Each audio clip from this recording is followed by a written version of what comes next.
സമീപകാലത്താണ് online taxi രംഗത്ത് bike taxi കേരളത്തിൽ സജീവമാകുന്നത്. അങ്ങനെ സജീവമായ ബൈക്ക് ടാക്സി രംഗത്ത് തന്നെ മഞ്ഞ നിറത്തിലുള്ള നമ്പർ പ്ലേറ്റുള്ള ബൈക്ക് ഓടിക്കുന്ന കേരളത്തിലെ തന്നെ ആദ്യത്തെ വനിതാ taxi driver Amiya Bijoy C Malayalam ന്യൂസിനൊപ്പം ചേരുന്നു. എന്തുകൊണ്ടാണ് അമിയ ഈ രംഗത്തേക്ക് കടന്നു വന്നത്? ഒരു കൗതുകത്തിന് മേലാണ് ആദ്യം കടന്നു വന്നത്. ഒരുപാട് ബൈക്ക് ടാക്സി ഓടുന്നതും ഇതൊക്കെ ആയിട്ട് പിന്നീട് എങ്ങനെയായിരിക്കും ഇതിൻ്റെ ഓപ്പറേഷൻസും കാര്യങ്ങളും അറിയാൻ വേണ്ടിയിട്ടൊക്കെ ആയിരുന്നു. അങ്ങനെ ഇരിക്കുകയാണ് ഞാൻ വർക്ക് ചെയ്യുന്ന സ്ഥാപനത്തിൽ ഒരു പയ്യൻ ഇതിങ്ങനെ ഓടിച്ചു നോക്കിയാൽ അത്യാവശ്യം നമ്മുടെ ബേസിക് നെസസിറ്റീസ്, പെട്രോൾ കാശ് ഇതെല്ലാം കവറപ്പ് ചെയ്യാൻ പറ്റുമെന്നുള്ള ഒരു സജഷൻ ഇങ്ങനെ പറഞ്ഞപ്പോൾ ഞാൻ ചെയ്തത്. അപ്പോൾ ഞാൻ ഓടിച്ചു നോക്കിയപ്പോൾ നമുക്ക് കുറച്ച് ലൈക്ക് എൻ്റെ ഡെയിലി എക്സ്പെൻസുകളും അതോടൊപ്പം ചെറിയൊരു സേവിങ്സിലേക്കും കയറ്റാൻ പറ്റുന്ന ഒരു എമൗണ്ട് എനിക്ക് ഓടാൻ പറ്റുന്നുണ്ട്. ഞാൻ ഓടുന്നത് ഫുൾ ടൈം ആയിട്ടൊന്നുമല്ല.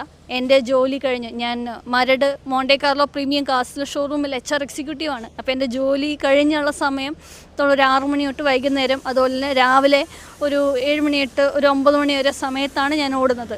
അപ്പോൾ എൻ്റെ ജോലി സ്ഥിരമായ ജോലിക്ക് ഒപ്പം തന്നെ ഒരു എക്സ്ട്രാ ഏർണിംഗ് കിട്ടും എന്നുള്ള ഒരു ചിന്തയിലാണ് ഞാൻ ഈ ഓൺലൈൻ ടാക്സി രംഗത്തേക്ക് വരാനുള്ള എൻ്റെ ഒരു പ്രചോദനം അതാണ്.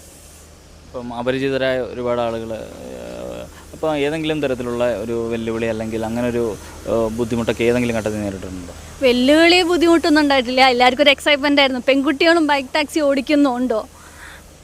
ലൈക്ക് എല്ലാവരും വെൽക്കമിങ് ആയിരുന്നു, എല്ലാവരും വളരെ സപ്പോർട്ടായിരുന്നു. ഇനിയും മുന്നോട്ട് പോകണമെന്നും ഇതുപോലെ ഒരുപാട് പേര് വരട്ടെ എന്ന് പറഞ്ഞു.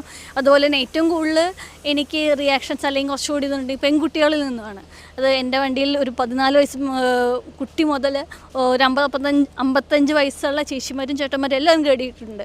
അപ്പോൾ സമയത്തൊക്കെ ഇവർ കാണുമ്പോൾ അവർക്ക് തരം റിലാക്സേഷനാണ്, അവർ കുറച്ചുകൂടി കംഫർട്ടബിളാണ്.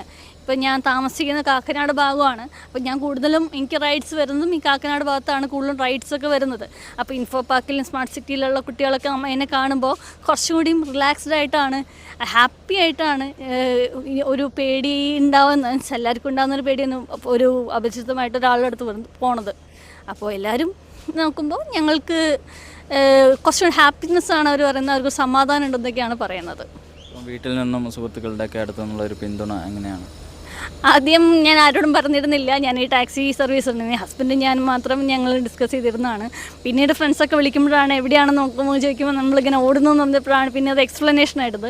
പക്ഷെ നമ്മൾ കാര്യം പറഞ്ഞപ്പോൾ വീട്ടുകാരും ഫ്രണ്ട്സും കൂട്ടുകാരും എല്ലാവരും നമ്മൾ സപ്പോർട്ട് ചെയ്ത് ധൈര്യമായിട്ട് മുന്നോട്ട് പോകാനും ഒരുപാട് വെൽ വിഷേഴ്സും എല്ലാവരും ഉണ്ട്. നമ്മളുടെ ഹോൾ ഈ ടാക്സി കൺവേർഷൻ സ്റ്റോറിയിൽ ഒരു ടൈമിന് നമുക്ക് എല്ലാ തരത്തിലുള്ള സപ്പോർട്ട്, മെൻ്റൽ സപ്പോർട്ടും അതുപോലെ ബാക്കി എല്ലാ കാര്യങ്ങൾക്കും ഒപ്പം കൂടിയിട്ടുണ്ട് അവർ. എല്ലാ രംഗത്തും പെൺകുട്ടികൾ സജീവമാകുന്നുണ്ട്. അപ്പോൾ ഈ രംഗത്തേക്ക് ഉൾപ്പെടെ കടന്നു വരാനിരിക്കുന്ന പെൺകുട്ടികളോട് എന്താ പറയാനുള്ളത്?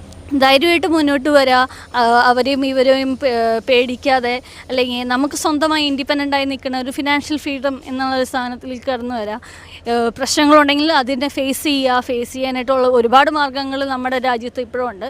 അതിനനുസരിച്ച് മുന്നോട്ട് പോകുക എന്നുള്ളതാണ്. ഒരാളെയും പേടിച്ച് നമ്മൾ ഒതുങ്ങിയിരിക്കാൻ പാടില്ല. എന്തുണ്ടെങ്കിലും അതിനെ നേരിട്ട് മുന്നോട്ട് പോകുക എന്നുള്ളതാണ് ഇപ്പോൾ നമ്മുടെ സമൂഹത്തിൽ നമ്മൾ സ്ത്രീകളായാലും ഏതൊരാണായാലും ആരായാലും വരേണ്ട ഒരു അവസ്ഥ. ഇങ്ങനെ ഓൺലൈൻ ടാക്സി രംഗത്തൊരു ഡ്രൈവർ ആകുന്നു. അപ്പം ഈ ഓൺലൈൻ ടാക്സി കമ്പനികളോട് അല്ലെങ്കിൽ സർക്കാരിനോടൊക്കെ ഇങ്ങനെ ഒരു രംഗത്തേക്ക് കടന്നു വരുന്നവർക്ക് വേണ്ടി എന്തൊക്കെ സൗകര്യങ്ങൾ ഏർപ്പെടുത്താനാണ് പറയാനുള്ളത്?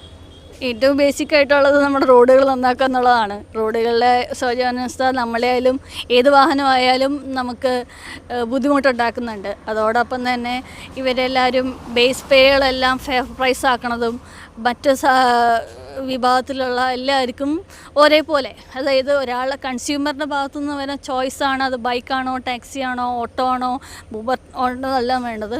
അപ്പോൾ ആ കൺസ്യൂമർക്ക് ഏതാണ് ഏറ്റവും ഇഷ്ടപ്പെടുന്നതെന്ന് വെച്ചാൽ അവരുടെ സൗകര്യത്തിനും അവരുടെ അണ്ടർസ്റ്റാൻഡിങ്ങും വെച്ചിട്ട് ഇത് ചെയ്യുക. സർക്കാർ എല്ലാ വിഭാഗത്തിലുള്ള ആൾക്കാർക്കും വേണ്ടിയിട്ടുള്ള ആനുകൂല്യങ്ങളും അതിനനുസരിച്ചുള്ള റൂൾസും ഇറക്കണം എന്നാണ് എൻ്റെ ആഗ്രഹം.